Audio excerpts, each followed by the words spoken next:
हम ममता झा समस्त मिथिलावासी के गोर लागे छी। भगवती गीत गा बजा रहल छी। जय मिथिला, जय मैथिली, जय माँ जानकी। घर जग जननी बाहर, जग जननी घर जग जननी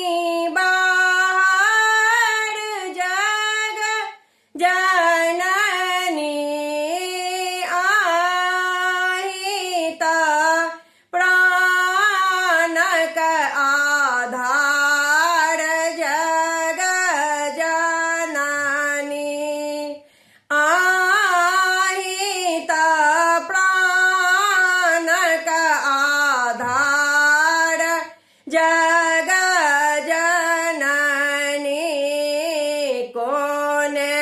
फूल ओढ़न माँ के, कोन फूल पहिरना, कोन फूल ओढ़न माँ के, कोन फूल पहिरना, कोन फूल गाथो गृह मलहार, जग जननी कोन फूल गाथो गृह मलहार, जग जननी आहित प्राणक आधार, जग जननी बेली फूल ओढ़न माँ के, चमेली फूल पहिरना, बेली फूल ओढ़न माँ के, चमेली फूल पहिरना, अड़हुल फूल गाथो गृह मलहार, जग जननी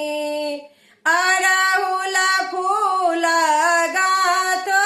गृह मलहार, जग जननी आहित प्राणक आधार, जग जननी काला जोड़ी मिनती करै छी हम सबा, काला जोड़ी मिनती करै छी हम सबा, मांगै छी कृपा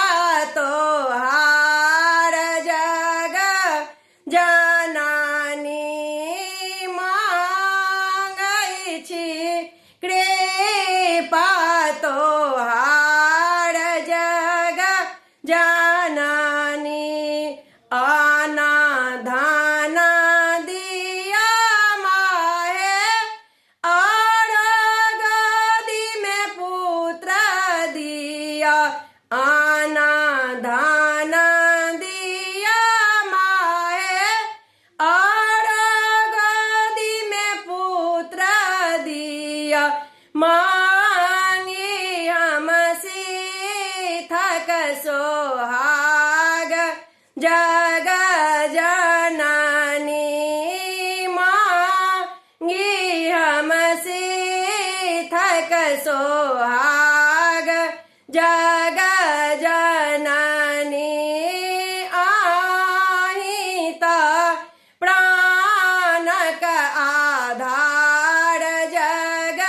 जननी। धन्यवाद।